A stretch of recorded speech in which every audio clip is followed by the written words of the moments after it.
Diga: eu creio. Vamos aplaudir ele mais uma vez.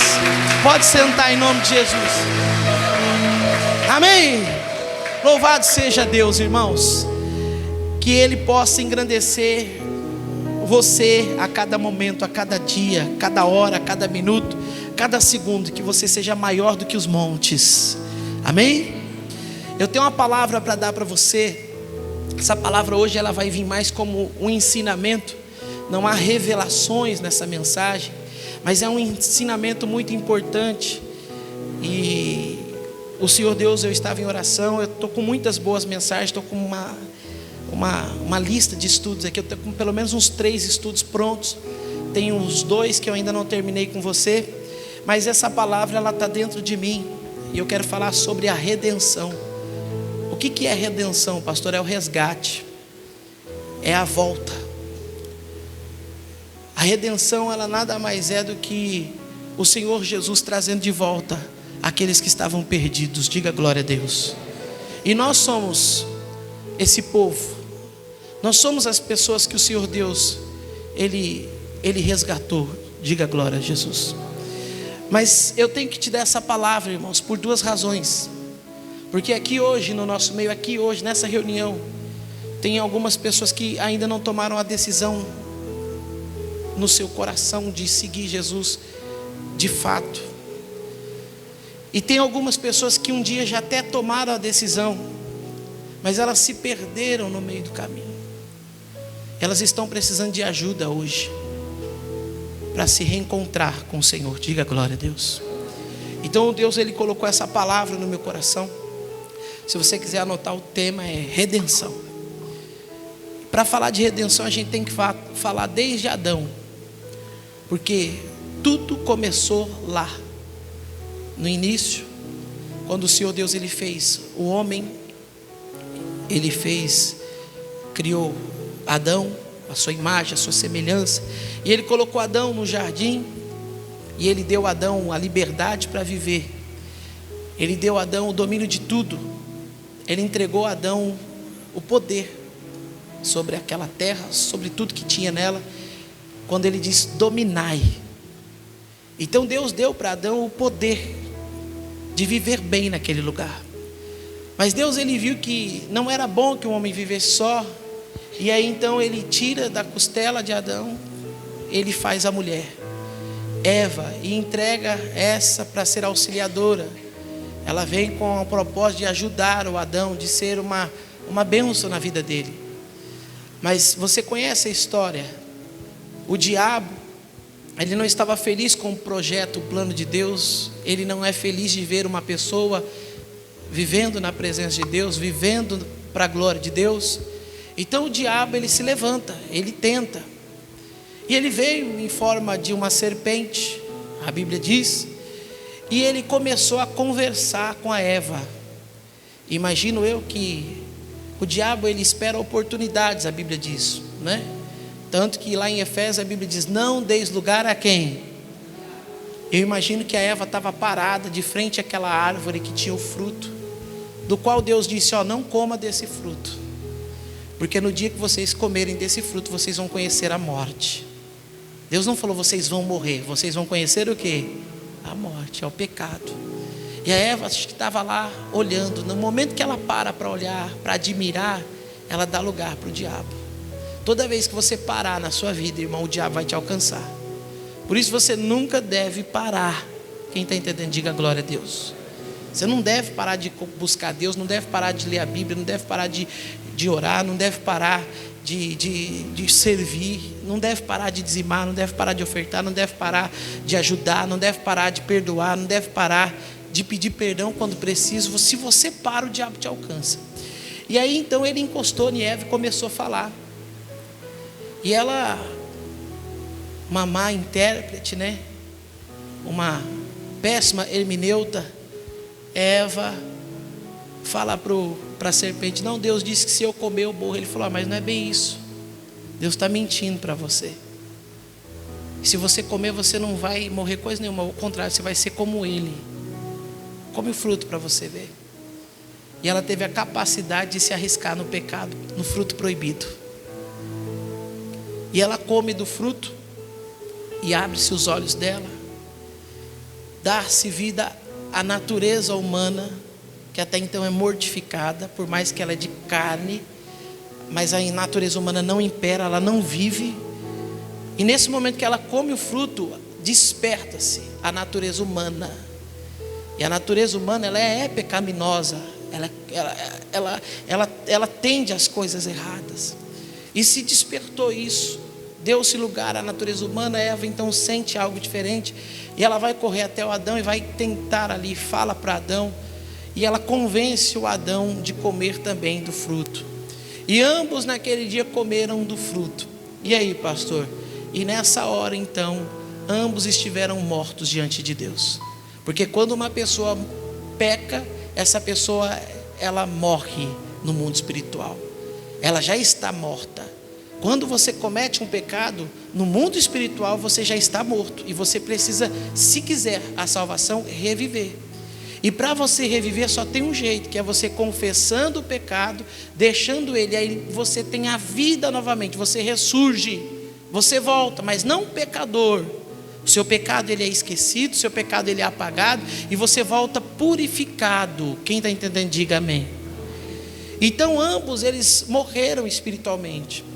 E aí quando o Senhor ele visita o jardim, como de costume, era um hábito que o Senhor tinha, de descer todos os dias para falar com Adão, para se encontrar. Ele não viu Adão, mas ele sabia o que tinha acontecido. Ele chama por Adão, e o Adão está já entregue ao pecado, com vergonha, e eles vão sofrer a punição por causa do pecado. Irmão, não tem jeito. Por mais que Deus te ame, por mais que Deus ele tenha amor pela sua vida, se você pecar, Ele não pode fazer nada por você estando em pecado. Ele não pode. O que vem é a justiça do pecado, e a justiça é a morte. Quem está entendendo, diga amém. E eles foram condenados por conta disso, e recebem uma punição, tanto Adão como Eva, e também as serpentes. E eles são colocados para fora do jardim. O jardim que representa a mansão celestial, o lugar santo de Deus, a nossa nova morada. E lá não pode habitar uma pessoa que vive em pecado. Quem está entendendo, diga glória a Deus. E aí então o Senhor Deus ele põe para fora, e ele diz: agora você vai trabalhar. Ele não amaldiçoou o trabalho, como muitas pessoas pensam que o trabalho é amaldiçoado. O trabalho não é amaldiçoado, mas o trabalho iria provocar dor. Ele ia sofrer agora para ter o pão, porque tudo antes era de graça, agora ele ia ter que pagar, conquistar, com suor derramado. Quem está entendendo? E aí então o Adão ele é colocado para fora, a mulher ela vai ter dores de parto, não é? Ela vai sofrer agora, e eles vão viver sendo perseguidos pela serpente. A serpente sempre vai estar a morder o calcanhar do homem, ferir, envenenar. E o homem vai caçar a serpente pisando na sua o quê? Cabeça.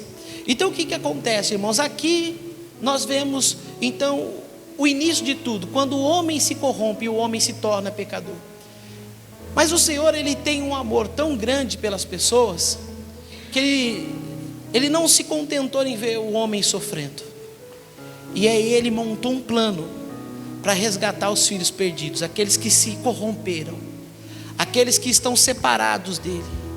Porque todo descendente de Adão e Eva, todo homem ao nascer, ainda que não tenha ali no seu nascimento, né, uma inocência, aquele bebezinho, ele já nasce de um fruto que é da carne, é o fruto da carne, de um relacionamento, de uma obra da carne. Quem está entendendo? Diga glória a Deus.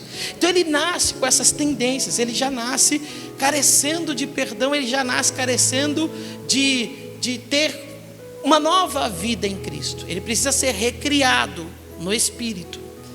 E isso se dá quando uma pessoa aceita quem? Jesus. Mas voltando ao ponto importante, o Senhor Deus ele amou, e ele vai então ensinar, ele vai trazer o entendimento de como o homem ele se liberta do pecado, e como o homem pode voltar à vida a ele. Só que antes de chegar nesse ponto, nós vamos falar de uma situação que acontece também nos dias de Moisés. Daqui a pouco a gente volta aqui nesse ponto de Adão. Quando Moisés sai do Egito, para mostrar o plano, tá? É para fundamentar o plano. Quando Moisés sai do Egito, a Bíblia diz que o povo está escravizado há muitos anos.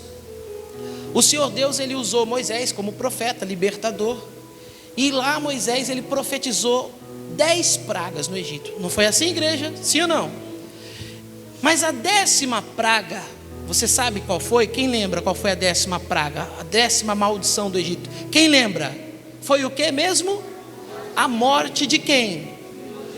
Mas olha o detalhe importante. Por que o senhor vai contar essa história, pastor? Para fundamentar a parte que nós vamos ver à frente. Quando Deus foi libertar o povo, é a mesma situação, tá? Faz alusão aqui da situação que nós vamos falar mais na frente. O povo está escravizado, está dominado, o povo está nas mãos do inimigo, o povo é de Deus, mas está em cativeiro e precisa haver o resgate. E na 10ª maldição, que é a praga, o Senhor Deus, ele traz uma orientação para Moisés. Eu quero que você leia lá no livro de Êxodo. Vamos ler Êxodo. É Êxodo.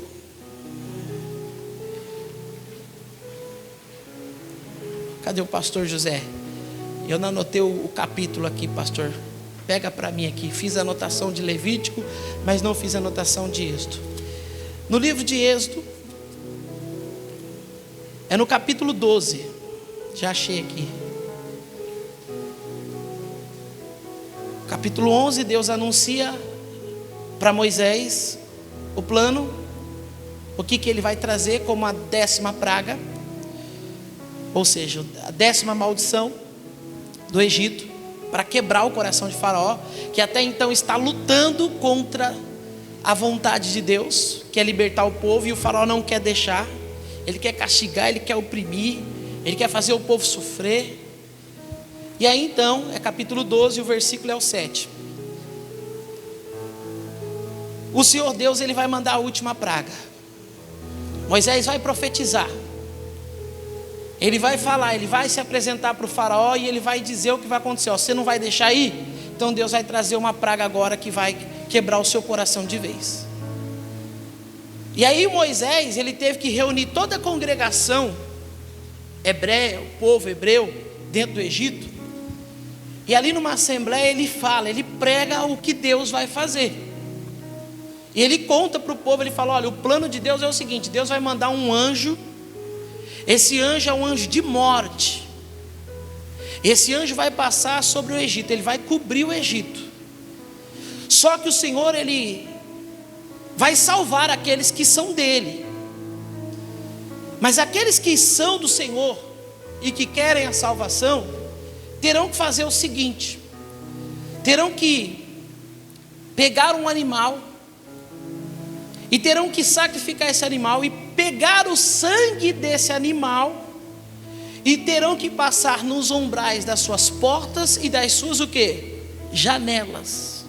Porque quando o anjo vier, o sangue na porta será o sinal de que o espírito da morte não pode o quê?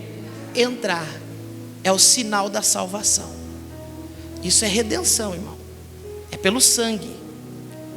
A salvação vem pelo sangue. Então entenda que Deus faz essa obra no Egito. No versículo 7 diz o seguinte, ó a instrução: pegarão um pouco de sangue e o passarão nos batentes dos lados. Eu estou na tradução NTLH, você acompanha na tela aí, ó. Dos lados de cima das portas das casas, onde os animais vão ser comidos. Nessa noite a carne deverá ser assada na brasa e comida com pães sem fermento e com ervas amargas. A carne não deverá ser comida crua nem cozida. O animal inteiro, incluindo a cabeça, as pernas e os miúdos, será assado na brasa. Não deixem nada para o dia o quê? Seguinte, e queimem o que sobrar. Já vestidos, calçados e segurando o bastão, comam depressa o animal. Esta é, como ele deu o nome? Como ele deu o nome? Páscoa. Esta é a Páscoa de Deus, o Senhor. Nessa noite, o 12, eu passarei pela terra do Egito e matarei todos os primeiros filhos, tanto das pessoas como de quem? Para que? Então Deus falou, olha, eu vou passar pelo Egito. Você sabe o que significa Páscoa em inglês? Passover. E o que isso quer dizer, pastor? Passar por cima.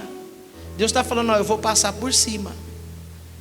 Eu vou passar por cima e eu vou trazer o anjo da morte e eu vou matar todos os primeiros filhos dos homens, como também de quem? Dos animais. Então Deus está falando o seguinte, que qualquer pessoa que não tivesse esse sangue na sua porta, se o anjo passasse, o anjo da morte ia entrar e matar o quê? O primogênito. Isso poderia acontecer com algum hebreu que não seguisse essa orientação? Vamos lá, participa, sim ou não? Sim. O que isso quer dizer, pastor? Se tem uma revelação na mensagem, então está aqui. A pessoa que, entre nós, não aceita Jesus, mas que é da congregação, não faz como deve ser feito, como é orientado, não vai ter jeito para ela. Ela vai conhecer no final de tudo o que é igreja? A morte. Então você entende que não é só vir para a igreja? Você entende que não é só ser um hebreu? Além de ser hebreu, tinha que seguir o rito. Além de ser hebreu, tinha que seguir a orientação. Não podia mudar. Não podia se achar melhor. Ou não podia dizer, mas se eu só tenho um animal, se eu sacrificar, pronto, eu vou ser salvo, mas não vou ter nenhum animal. É a desculpa de muita gente. E não dá para dar desculpa, irmão, quando o Senhor fala. Olha que coisa séria. Ele fala, eu vou passar e eu vou entrar no Egito e vou matar os primeiros filhos, tanto das pessoas como dos animais. Continuando, ele diz, e castigarei todos os deuses do Egito. Eu sou quem? O Senhor. Quando diz a Bíblia, eu sou o Senhor, quer dizer, é a justiça de Deus. 13, o sangue, olha o que ele diz, olha a orientação, agora eu quero que você leia bem forte. O sangue, na onde? Nos batentes da onde? Será o que, igreja? Um sinal, para quê? Para marcar as casas onde vocês moram. Quando estiver castigando o Egito, eu verei o que? E então passarei por vocês, sem parar, para que não sejam destruídos por essa o que? Praga. O que Deus está falando? Só não vai morrer a pessoa que eu ver nela o que? O sinal. Qual é o sinal hoje? O que um homem precisa fazer? O sangue já foi derramado, que é o sangue de Jesus na cruz. Mas o que o homem precisa fazer? O homem é a porta. Quem está entendendo, diga amém. Em você tem que ter o sinal. Sabe qual é o sinal hoje? É muito forte que eu vou falar, irmão. É o batismo com o Espírito Santo. Não, eu aceitei Jesus, pastor. Isso te prova que você é da congregação. Você é hebreu, você tem identidade. Mas se não tiver o Espírito Santo em você, você vai conhecer a morte. Você não vai ser salvo. Que coisa séria, irmãos, nós estamos lendo aqui. Eu sei que isso amedronta muitas pessoas. Eu sei que isso causa dentro das pessoas um incômodo, porque tem muitas pessoas que elas não têm certeza se são batizadas ou não no Espírito Santo.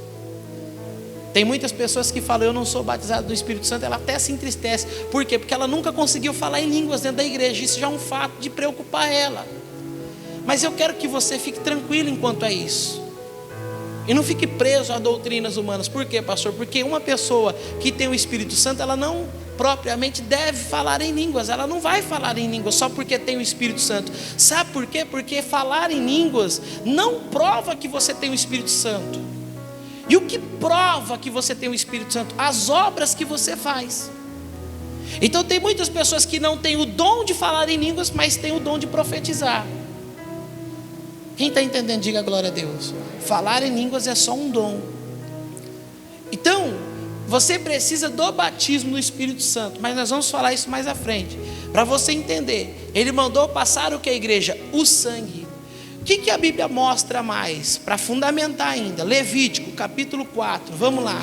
Quando o povo sai do Egito, o anjo da morte passou naquela noite e foi um arraso, irmão. Foi um dia de pranto. O Egito ficou de luto.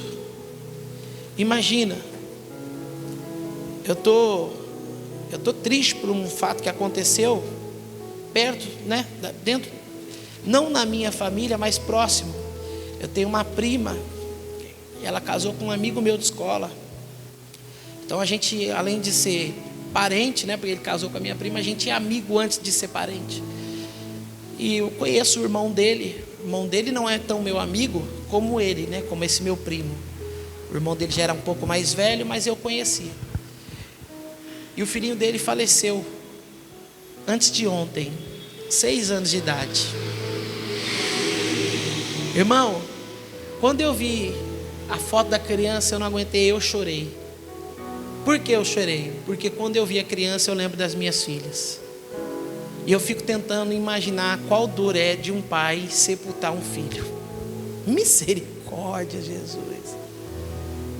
O desespero do meu amigo, que é meu primo, chorando porque perdeu o sobrinho. Imagina o pai da criança, totalmente desolado, anestesiado com a situação, perturbado, perdido.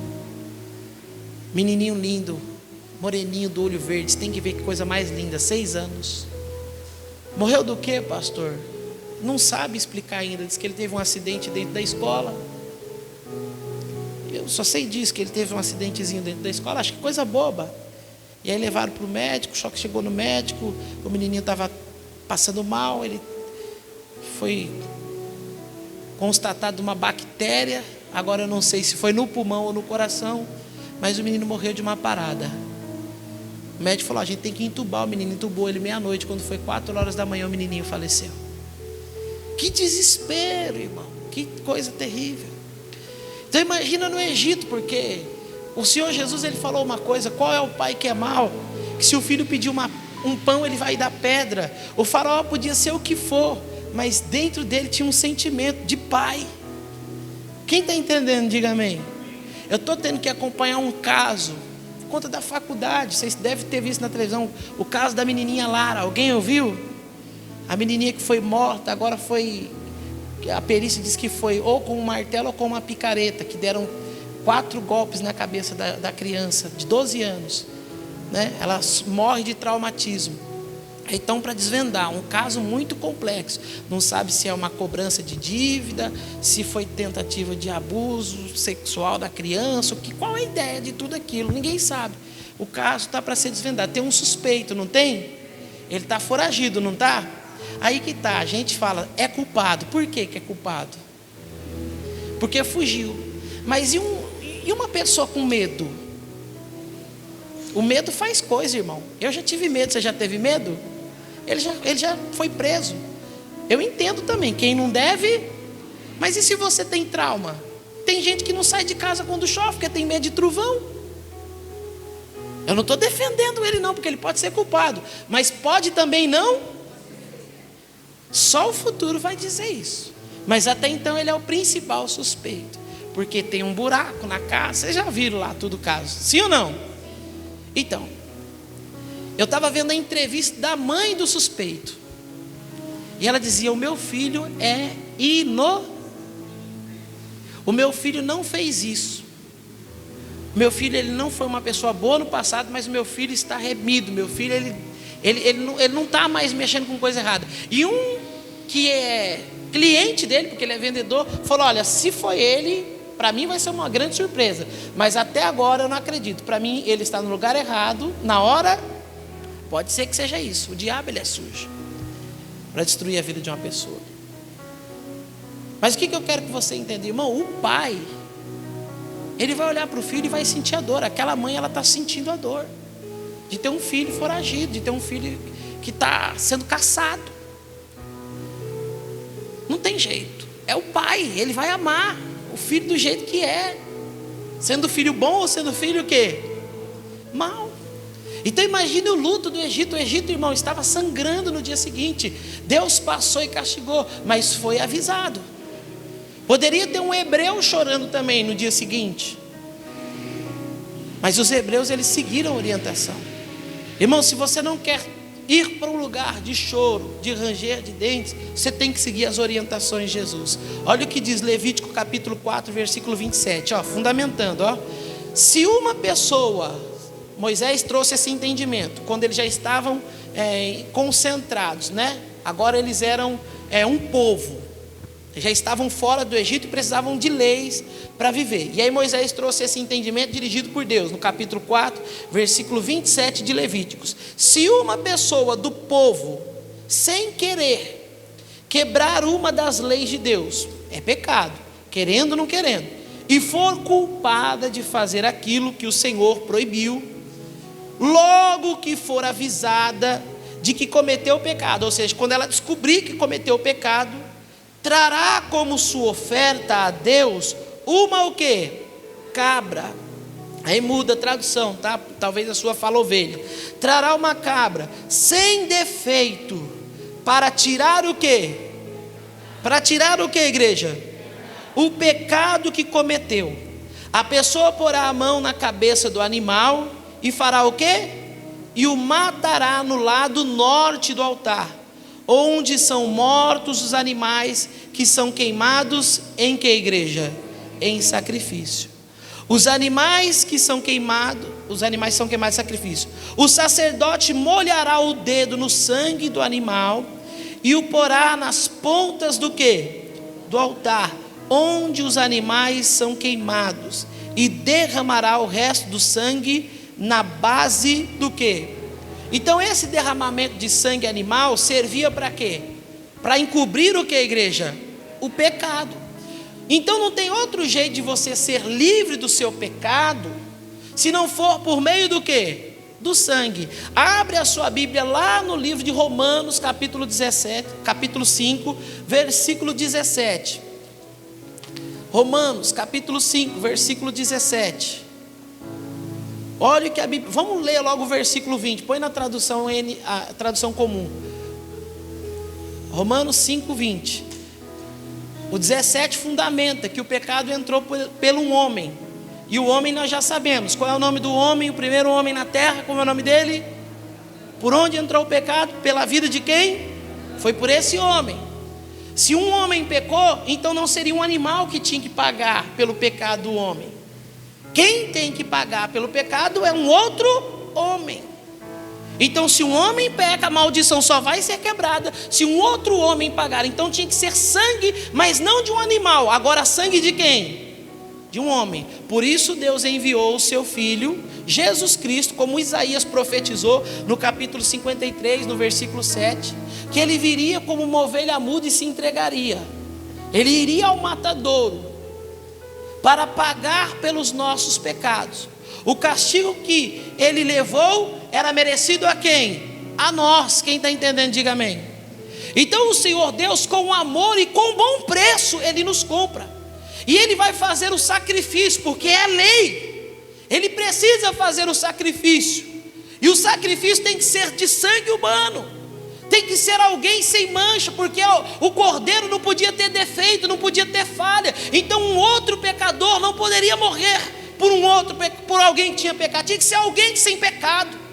Então Jesus, o Filho de Deus, sem pecado, sem mácula, sem nada na vida dele que o condenasse, é entregue por nós.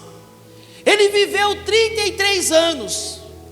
Eu estava conversando com um cidadão, eu acho que esse cidadão tem medo de morrer. E fala, mas viveu muito pouco tempo. Pouco tempo?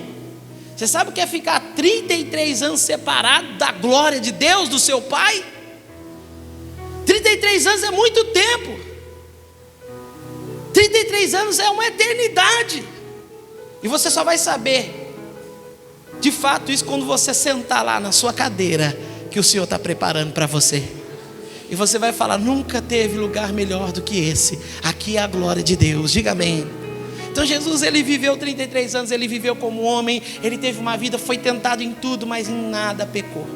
E a Bíblia diz que Jesus, ele morre. E aí Paulo escreve, veio porém, a lei para que a ofensa abundasse. Mas onde o pecado, o que, igreja? Abundou. O que a Bíblia diz agora? Superabundou o que? Então, se por um homem entrou o pecado, somente por outro homem o pecado poderia ser o que? Destruído, diluído. Então o pecado, o verdadeiro pecado, ele só é diluído quando uma pessoa aceita o sacrifício de Jesus na onde? Na cruz. O sangue dele foi derramado. Então com o sangue ele nos comprou. Só que Jesus, no dia que ele foi vendido, traído, ou seja, no dia do fato consumado, um dia antes ele teve uma ceia com os discípulos, que seriam responsáveis de doutrinar, de ensinar, de passar, de testemunhar. Ele faz uma cerimônia. E é dia de que, igreja? Jesus morreu em que? Na Páscoa. Então veja que Jesus ele morre na Páscoa e ele vai fazer a celebração. E ele toma um pão, ele toma um cálice e ele vai dar um anúncio. Vamos lá para 1 Coríntios capítulo 11. 1 Coríntios. Eu estou pregando isso também para você entender que quando você participa disso aqui, come um pedacinho de pão que dá na igreja e toma um pouquinho de suco de uva, você está sendo renovado em Jesus para ser salvo. Irmão, isso aqui é poderoso demais. Isso aqui tem poder de te restituir, de te restaurar, de colocar você com os pés no lugar celestial. Diga glória a Deus. Então tomar a Santa Ceia, irmão, é uma graça, é uma dádiva que você tem de Deus. Quem está entendendo, diga glória a Jesus. E ele na noite que foi traído, 1 Coríntios capítulo 11, versículo 24, ele disse uma palavra, quando ele estava na mesa com os discípulos. E qual foi a palavra dele? Paulo falou. Vamos ler o que ele disse? Está lá na tela, lê comigo. E deu o quê? Graças a Deus. Depois que ele deu graças, o que ele fez? Partiu o pão e disse: isto é o meu. Ele pegou o pão e falou: o meu corpo, ele vai ser representado através disso aqui, pão, e partiu. Que é entregue em favor de quem? De vocês. Falou: o meu corpo vai ser partido. Façam isto em memória de quem? Ele mandou fazer isso, ele mandou você ceiar, ele deu ordens para você participar. Tem uma razão pela qual ele faz isso. Assim também, depois do jantar, ele pegou o cálice, que era uma taça de vinho, e disse: este cálice é a nova o quê? Feita por quem? Com o seu povo, eu e você. Aliança que é garantida pelo o meu sangue vai ser derramado.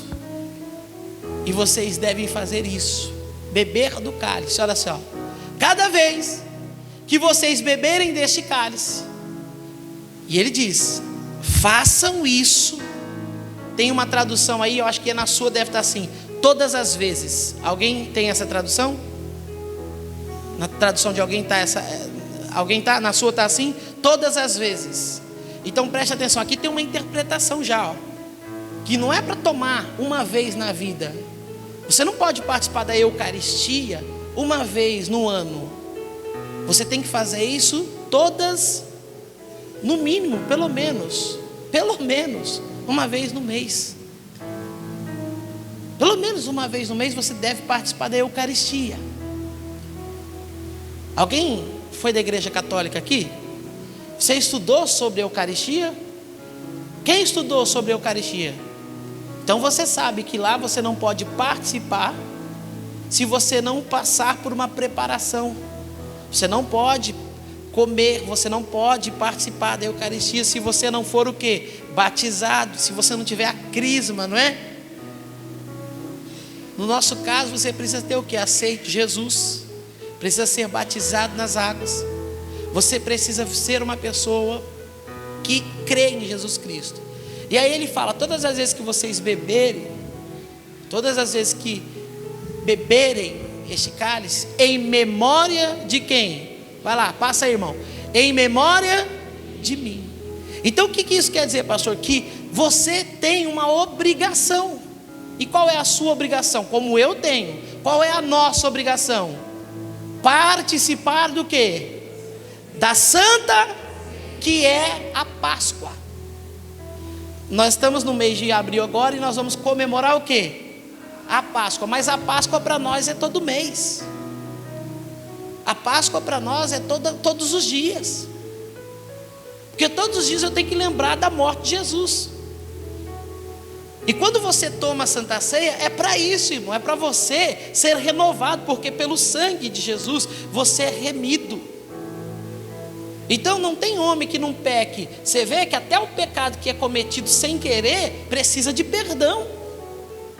Então a Santa Ceia é para isso, é para você ser remido, é para você ser lavado, é para você ser renovado, é para você ser purificado, é para você ser ali confirmado no céu. Diga glória a Deus. Olha que importância. Quem não toma a Santa Ceia, pastor? Se eu estou falando que você precisa, quem não toma, então você já sabe. Eu sei que é triste, eu sei que é difícil, eu sei que é ruim ouvir essas coisas, eu sei que tem gente que não concorda, eu sei que tem gente que pensa diferente. Tudo bem, você pode, é seu direito. Mas irmão, isso aqui é palavra, é lei, está registrado, ninguém muda. Isso é para mim, é para você e para qualquer pessoa. Quem está entendendo, diga amém. Tem que participar. Por que tem que participar? Deixa na sua Bíblia marcado aí, para você não ter que ficar abrindo para lá e para cá. E coloca na tela para mim João 6,53. Olha por que você tem que participar. Por que você tem que ceiar. Olha por que você carece, necessita de comer o pão e beber do cálice. Só entender a importância maior agora. Ele diz, João 6,53. Jesus, pois, lhes disse, está na tela, acompanha comigo na tela, não muda a Bíblia não, ó. Jesus, pois, lhes disse, vamos ler, todo mundo junto. Na verdade vos digo, que se não o que? Comerdes a carne do Filho do Homem, que é o pãozinho, esse pãozinho aqui que as pessoas pensam às vezes que é até uma bobagem, uma brincadeira, fala, mas eu não sinto nada quando como. No físico você não vai sentir nada mesmo, mas no espiritual você não tem noção do que acontece. Você não tem noção do que acontece no espiritual. Olha o que diz: aquele que não comer da carne do Filho do Homem e não beber do seu quê? Sangue, ou seja, o vinho, não tereis, ou não terá o que, igreja? Vida em vós. Você pode estar vivendo aqui, você pode estar tendo a sua vida natural, mas a verdadeira vida, que é a vida de Cristo, você não tem. Se você não participar do corpo e do que, igreja? Olha que coisa séria. Por isso que você tem que ensinar o seu filho quando pequenininho, porque com 12, 13 anos, irmão, ele já começa a ter os desejos dele, os pensamentos dele, é natural. E você já tem que começar a ensinar ele, filho, o pecado. Você tem que ficar longe dele. Um filho de uma pessoa que instrui mesmo, com 12 anos ele já tem que saber se quer ou não o batismo, se quer ou não Jesus, porque com 12 anos dá para saber se quer ou não Jesus. Dá ou não dá? Sim ou não? Com 12 anos uma pessoa, ela pode até mesmo sentar num trono para reinar. Imagina então, decidir se ela quer Cristo ou não. Então você tem que entender, irmão. Principalmente você que é jovem, que acha que para você vai ter uma punição menor. Não vai não, você é igual a eu e qualquer outro. O jovem no mundo espiritual, ele não é diferente do velho. Estou falando no físico a gente difere. Pode haver diferença, mas no mundo espiritual não tem jovem e não tem o que, igreja? Todos somos iguais, todos somos jovens para Deus. Então não pensa você que você tem 15 aninhos, 12 aninhos, 13, e você está aí, se você morrer, você vai para o inferno. Está amarrado, pastor. É uma palavra dura, é ou não é? Sim ou não? Sei que ninguém gosta de ouvir isso, nem eu gosto de ficar falando essas coisas, mas é a verdade. E tem jovem que morre. Para morrer basta estar o quê? Eu não falei do menininho que estava bonzinho, foi para a escola, passou mal, foi tudo muito rápido, entubou meia-noite, quando foi 4 da manhã morreu. No dia seguinte está a família enterrando a criança. E nesse caso, pastor, vai para onde? Eu entendo que uma criança de 6 anos, ela não tem a mente formada, ela não sabe o que quer, ela nem sabe o que é as coisas ainda. Então eu vejo como inocente. Ela nem sabe, não deu, mas 12, 13 anos, ainda mais começar a vir à igreja, se tiver hábito de igreja, sabe, porque ela vê Jesus todo dia no pai, vê Jesus todo dia na mãe. É verdade ou não é assim ou não? E tem jovens que demoram uma eternidade. Eu só vou me batizar quando eu tiver 20. Por quê? Qual razão? É porque eu preciso curtir minha vida. Se você morrer, você vai curtir na onde? Mas não é só jovem não, garotinho não. Tem gente aqui que está falando assim, a hora que Deus tocar. Se isso aqui não for um toque de Deus, meu irmão, não sei mais o que é.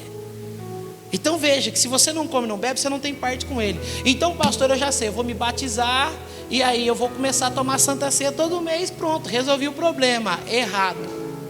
Vamos lá, volta a 1 Coríntios, capítulo 11, de novo. A gente leu o versículo 24. Agora eu estou na tradução NTLH de novo. Agora a gente vai ler o versículo 28. Não é só comer o pão. E esse tem sido o pensamento de muitas pessoas. Eu vou lá porque preciso ceiar.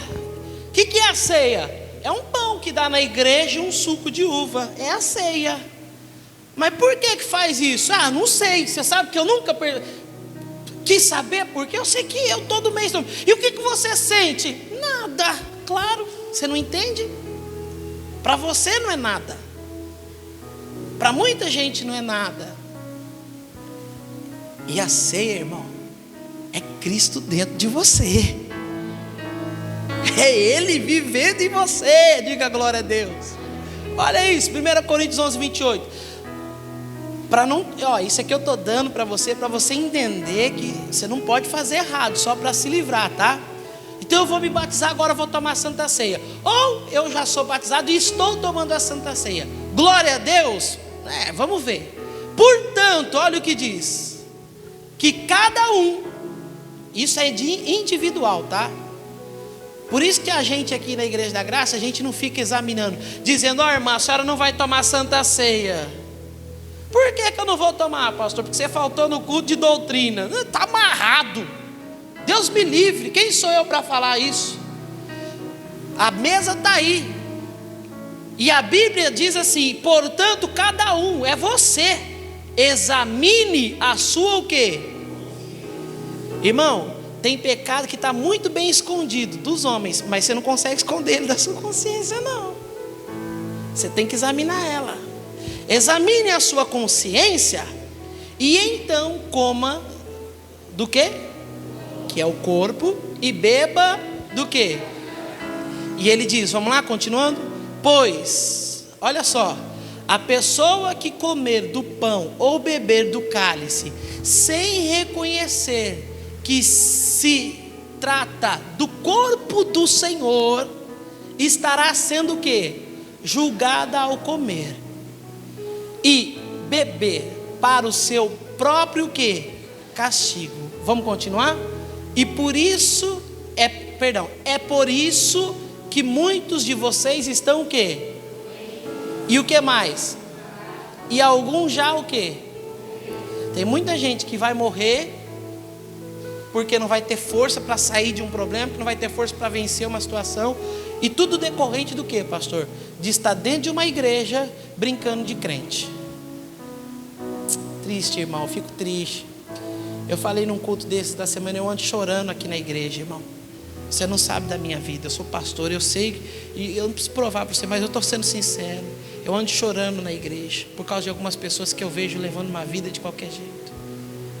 Não vem na igreja, vem o dia que quer, parece uma Santa Ceia que dá para vir. Eu sei em casa com missionário, você está doente? Eu estou assistindo em casa pela televisão. Irmão, para com isso, televisão é para quem não consegue levantar da cama. Televisão é para quem não tem perna firme para vir para o culto. Estou triste, irmão, por algumas pessoas que eu vejo trocando Jesus por coisas desse mundo. E é por isso que eu venho com todo o temor de Deus pregar essa palavra para você, para mostrar para você entender se você está salvo ou não. Porque eu sei que é muito fácil chegar na igreja num domingo como esse, participar de um culto como esse, tomar a Santa Ceia e sair daqui, eu sei, esse mês eu estou firme com Jesus. Mas você está firme mesmo? Se examina de verdade. Pensa você, se você fosse Deus e tivesse que julgar, como que você ia julgar? E coloque-se no lugar dele para julgar a sua própria vida. Meu irmão do céu, misericórdia, eu não sei mais como apelar para você mudar a sua vida. Eu não sei mais como apelar para você entender que Jesus Cristo é o caminho. Por isso eu tenho chorado, porque eu tenho tido misericórdia de você. Eu tenho pedido que Deus toque você, porque você entrou num patamar. Isso aqui não é para todos. Você entrou num patamar que eu não consigo mais te ajudar. Porque se eu falar, você não vai ouvir. Se eu falar, você despreza, acha que é o homem. E não é, é a palavra. Esquece o pastor, lê a Bíblia. Na verdade, se um homem ler a Bíblia, irmão, ele não precisa que um outro homem fale para ele. O que vai ser necessário é só no outro homem confirmar, porque ele fala, é verdade, está testificando, eu conheço isso.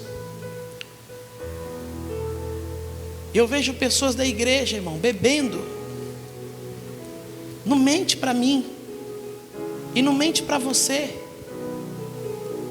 Você está num lugar que as pessoas não sabem quem você é, e você sente liberdade para beber, mas o Espírito Santo, ele saiu de você naquela hora, e o diabo, ele viu você bebendo. Eu não sou adepto a esse ministério, né? Eu não sei, eu não sou disso, mas isso eu creio, é verdade, isso é fato.